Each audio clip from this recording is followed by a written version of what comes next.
Welcome to another episode of TFL Truck Talk, and as always, my man, Mr. Truck, Kent here. Thank you for coming by. Well, certainly. And today we're doing a very special episode, the top 5 badass trucks. Cool, and in your new Yeah. showroom here. Yeah, by the way, guys, that, unfortunately, the Bronco half cab behind me is for sale. So if you go to bringatrailer.com, there's an auction going on right now, and you can actually bid on it if you like it. We need the money for other projects. Ken. It's a famous truck. It is a It's been famous everywhere. truck.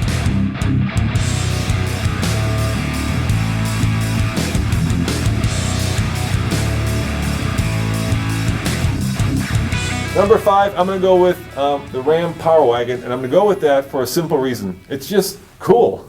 Well, it is. It's a great off-road truck. I mean, it's a big, heavy truck, but the 6.4 Hemi, and they've actually changed the gear ratio to a 410 now. It used to be a 456, so it gets better fuel mileage. You can drive as a daily driver.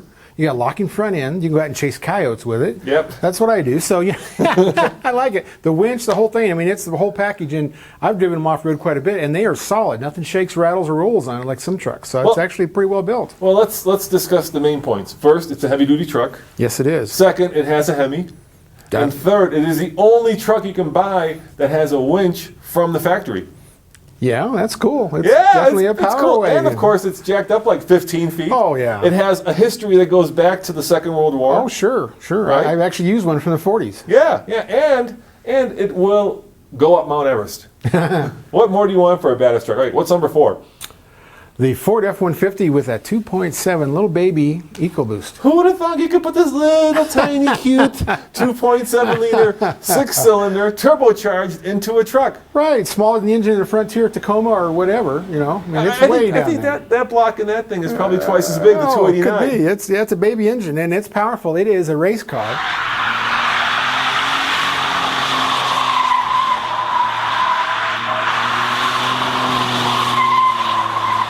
You know, I've actually run it against all the V8s in the half-ton class, and if you put weight in the back so it doesn't spin the tires, it'll beat them all. Yeah, no, It's impressive. Me and Nathan had a chance to actually do a little bit of side-by-side drag racing when it first came out, and that truck is a rocket because the truck is aluminum, the engine is light, and the Yeah. engine is powerful. Is it a towing rig? No. I mean, you can tow with it. Yeah, I mean, that's not really high tow rating, but I mean, for what people use their half-ton, that does about everything, and it's fast. It's unbelievable fast. Yeah, and it's relatively fuel efficient, and it actually sounds pretty good for a little V6 turbocharged, so that's why it's number 4. How about number 3?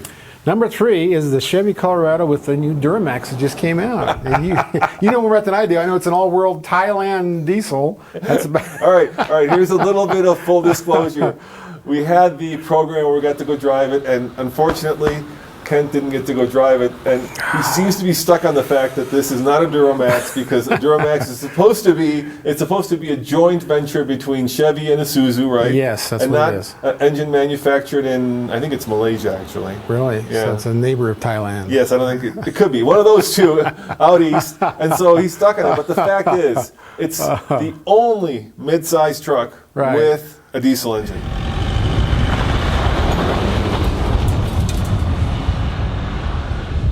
Yeah, they're boasting some big fuel mileage numbers. They announced that. Yeah, the numbers are good. The truck is actually really fun to drive. It's got that diesel, clatter, the diesel turbo, and of course the diesel braking. Yes, it has exhaust brake, Yeah, which is yeah. unusual for a small truck like that. Yeah, I was yeah. impressed with that. Yeah, I was glad to see him do that. And how quiet was it? You drove it. It's super quiet. From the outside you can tell it's kind of a classic, right, percolated Right. diesel, but from the inside you can't tell. And there's a premium. You pay a pretty substantial premium. I think it was like $2,500–3,000 almost for the truck. Wow, about the same as it costs for an Eco Diesel from Ram. Yeah. Similar Yeah, price. yeah. And the EcoDiesel, of course, is a traditional half-ton. Yeah. But, if you want a small truck, if you don't have that much space in your garage, that's not a bad option. And if you want diesel, that's the only option in that class. All right, number 2, dude. The Tundra TRD Pro. Now, the TRD Pro is an interesting truck as well. And the reason I picked it as one of the top 5 badass trucks is because, there's no Raptor right now. Yes. And it's the only truck that is actually designed to go off-road, and by that I mean it's got specific shock absorbers with extra reservoirs that were designed specifically for that truck. So, yeah, the Ram Rebel has air suspension, but it's mainly an appearance package, right? Yes. The Tundra Yes. TRD Pro, I had it, I drove it off-road, I was really impressed. It's very good. So it's the same type of truck as a Raptor, basically. Well, the Raptor has different body panels, right? So it's wider and it looks cooler. Right. But in terms of the suspension, yeah, it's the same. Both off-road? Yeah, and of course there's only one engine offered in it. Well, the ones that I drove, I mean, it looks awesome and they're fun They look off-road, cool. but they're loud. You know, I'm an old man, and after a while Oh, driving come on, dude. You know, I mean, it got annoying to me, but I mean, I liked it for the short term, but if I had to drive it every day, yeah. You're too old. Yeah. Well, okay, so I'm too old.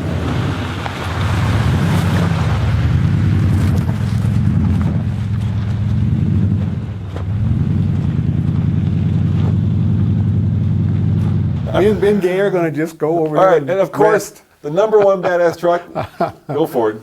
Well, the Ram 3500 dually, and this year it has 900 foot-pounds of torque. Yeah, my man Nathan just got to go pull with it on Chrysler's Chelsea Proving Ground, so it's a closed course because you have your commercial driver's license. Nathan Right, doesn't have right. it. But yeah, 900 pound-foot of torque, 31,000 pound towing capacity. I mean, that is just off the scales. Right, highest rating on a one-ton dually, so you know they're up there at the top.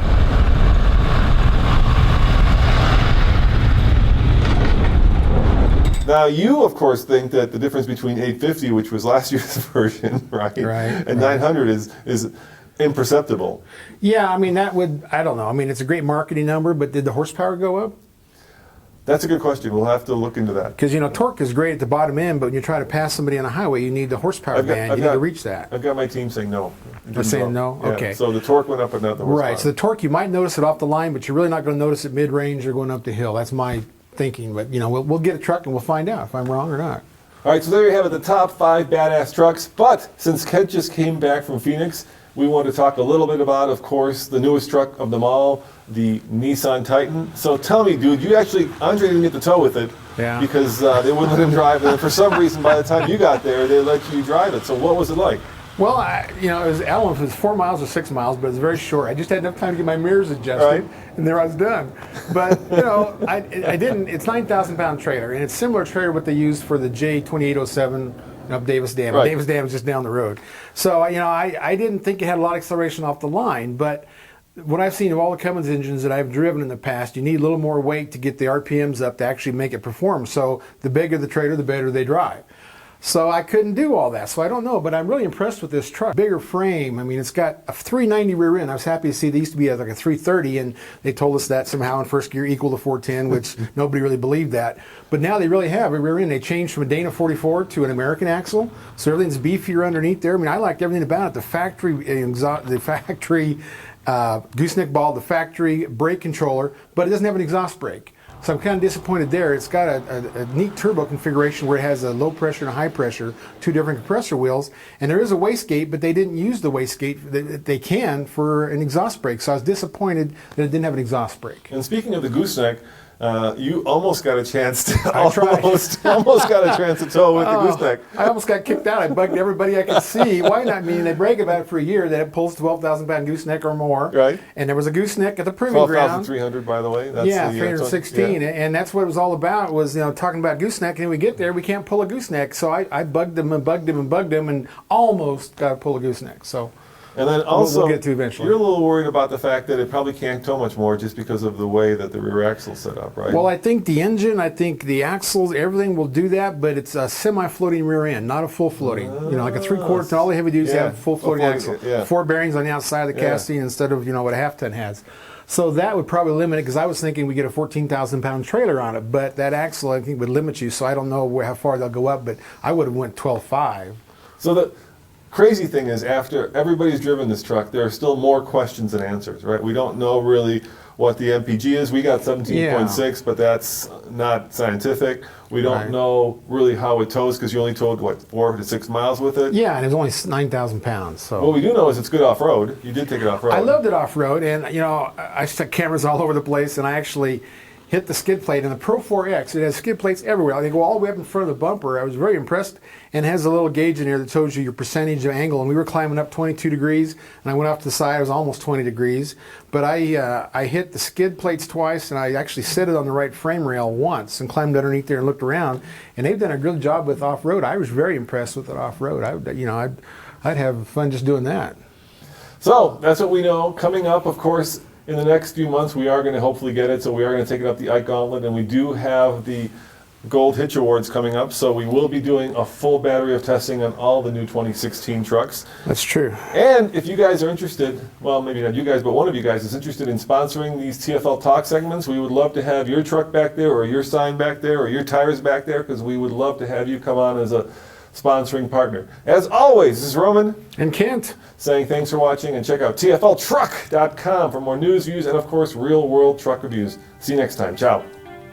Now the feeling I get behind the wheel of the Pro 4X Titan XD is this is a beast of a truck. I mean, I can feel that the truck is large. I mean, I have really wide mirrors, but it's just eating up this pretty complex terrain. Of course, this is a long truck, so the breakover angle is an issue, but I haven't reached the point where I was worried about it yet.